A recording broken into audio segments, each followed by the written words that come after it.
Hi, this is Team 11. We are going to talk about our findings after analyzing a couple of different retirement plans and our recommendation for both employees and employer. In this scenario, we are given three options and we will compare them in terms of monetary value, retirement adequacy, and level of risk. Then, we will look at how each factor such as age, gender, salary may affect our ability to retire. We will finish by discussing how employees can better prepare for retirement, as well as how employers can help their employees do so without incurring additional costs. Typically, the benefits that the retirement plans provide come either as an annual pension for each year, that is annuity, or retirement for the rest of your life, or as a lump sum amount that is on yours starting at the beginning of retirement. Thus, when you look at your ways to measure retirement adequacy, we have two methods, one for each type plan. The first heuristic is to compare your annual pension with your final salary. This comparison is an easy way to eyeball whether or not your income during retirement can sustain your current living standard. Of course, this does not take into account inflation, but is general heuristic. The second way is to compare the lump sum amount that you receive when you retire with 11 times of your final salary. This is based on studies that suggest that the lump sum amount equal to 11 times of your final salary is necessary for retiring with the same living standards. So, as we compare the different retirement options and look at various factors that can affect your ability to retire, we will be referring to this as a guide. For the first part of our project, we have simplified our assumption and unless otherwise specified, we will make the following assumptions. While looking at a 22 years old who has just entered the workforce, her annual salary starts at $70,000 and will increase by 3% every year for the rest of her career. In our calculations, we assume that she receives her pay at the end of each year that she works. We also assume that she retires on her 65th birthday and that she receives retirement money at the beginning of each year of retirement. Our first option is the final average pay plan. This plan provides an annual pension that is calculated using the formula. Average of has a salary of 3 years times 1.5% times each year of service up to 30. The number we get from this formula is the annual pension that you will receive for each year of retirement. We have also calculated the lump sum value by looking at the annual pension as an annuity and finding that the present value at the time of retirement. We consider the lump sum under different scenarios. The expected value of a lump sum with the mortality rate is about 1.5 million. Under perpetual annual payment, which means the people will live forever, the lump sum is about 2.6 million. If we assume that we live to be 81 years old, which is the average life expectancy, then the lump sum value is about 1.1 million. Instead of using lump sum factor, which is 14 as given, we use the mortality rate to compare 11 times the final salary and confirm that it failed to match the number. If we want this lump sum value of this plan to match 11 times your final salary, we need 2.73% instead of 1.5%. Our second option is the cash balance plan. Like the previous plan, money does not get subtracted from your salary. Instead, your employee will input a certain percentage of your salary to a fund each year. This fund accumulates throughout your career from annual deposits by the company, and the interest it accrues. The structure of an annual deposit starts from 5% and increases by 1% every 5 years until reach the maximum 8%. The lump sum amount with the mortality is 780,000. Comparing with the 11 times your final salary, the value of this retirement plan falls short. In order to match 11 times the final salary under 1% increase in contribution every 5 years, the result shows we need to start with the 7.4% instead of 3%. Note that The minimum percentage required is 7.4%, which is very close to the 8% maximum of the original plan. Our third and final retirement option is a 401k, which the company matches up to 6% of any contribution you make to your 401k account. Since you are a college graduate, we assume that you are savvy enough to maximize your contributions at 6%. The lump sum is about 3.1 million. In terms of annual pension, calculated in the same way as before, the annual pension will be about 300,000. We can see that this plan allows you to retire while maintaining your current living standard. Note that the high return of this plan depends on the investment rate of 7%. To compare each of the plans, the 401k plan appears to be the best at the first glance. However, we have to remember that the other two plans do not require you to contribute any amount of your salary. As a point of reference, the percentage of a salary that's purely contributed by your salary each year into an account to match 11 times the final salary goal is 10.3%. Note that this percentage is greater than each annual percentage contribution on the cash balance plan and less than 12% combined annual contribution for the 401k account. In addition, the 401k relies on an investment rate that contains a level of risk, while the cash balance plan relies on the risk-free treasury rate. For our calculation, we assumed that the investment rate was always 7%, but in reality, this may not be the case. Meanwhile, the final average pay plan does not rely on either.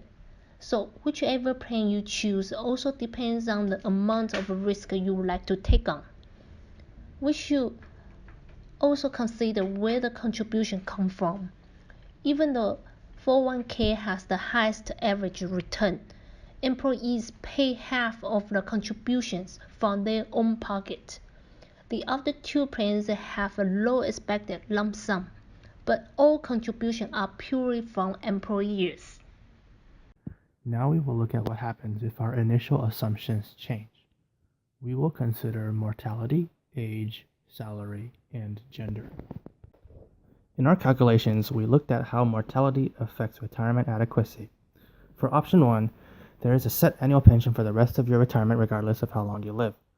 We consider mortality to calculate how much money is expected from options 2 and 3, since these plans both withdraw from limited retirement accounts until death.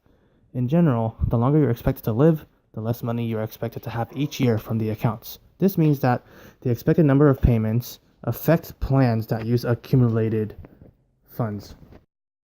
For retirement funds, the longer you work, the more increases your salary will receive, which increases your retirement funds under all three options. The expected number of retirement payments do not affect annual pensions in option 1, but it does affect annual pensions in options 2 and 3, since both depend on an accumulated fund. Starting age and retirement age ultimately affect how many years you work, as well as the expected number of retirement payments. These tables show the different scenarios under starting age and retirement age. Next, we look at starting salary and salary growth. Recall that we consider an adequate retirement amount to be 11 times the final salary. From this definition, we can say that retirement adequacy is not determined by the starting salary. We find through our analysis that the ratios of adequate retirements and each of the three lump sums are affected by salary growth rate. The higher the salary growth rate, the less the lump sums are compared with the adequate retirement amounts. Intuitively, your living standards are established by your initial salary. Typically, salaries grow to keep up with inflation, and since salary growth is associated with inflation, we generally expect that if you have a high salary growth, then once you retire, your purchasing power and standard of living will be affected by inflation. Studies have shown a significant wage gap between male and female workers of the same qualifications at the same job.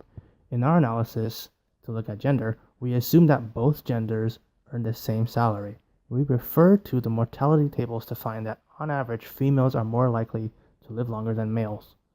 To compare retirement adequacy in all three plans, we look at the annual retirement benefits for each year. Gender does not affect annual pension for the final average pay plan, since final average are assumed to be equal in salary. Although the lump sum of all three plans are expected to be the same, since females have a longer life expectancy, we expect for them to have less funds available for each year of retirement as compared to males who retire at the same time. And this is just from assuming the same starting salary. So what can you as an employee do? Start by saving now. Be realistic with your quality of life. The goal here is to plan for your retirement. Saving more money in a retirement account early in your career allows you to reap the benefits of interest, save more of your income, and prepare you for a lifestyle that is fit for when you no longer have an active income. By adopting this lifestyle, you can maintain lower living costs to quickly build up a sizable retirement fund, pay off loans, and more importantly, be sustainable through retirement. The general plan is for companies to encourage employees to prepare for early retirement. When planning for early retirement, the employee's task is to save more. Once the age for early retirement approaches, the employee can either choose to retire early and accept the bonus from the company, or continue to work until the normal age of retirement.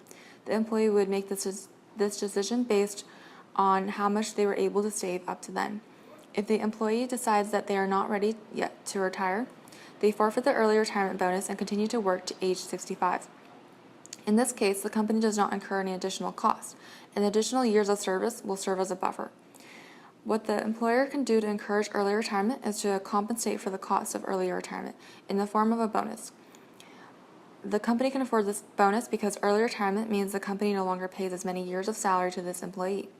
Instead of paying an experienced worker a high salary, the company can hire new workers and save money.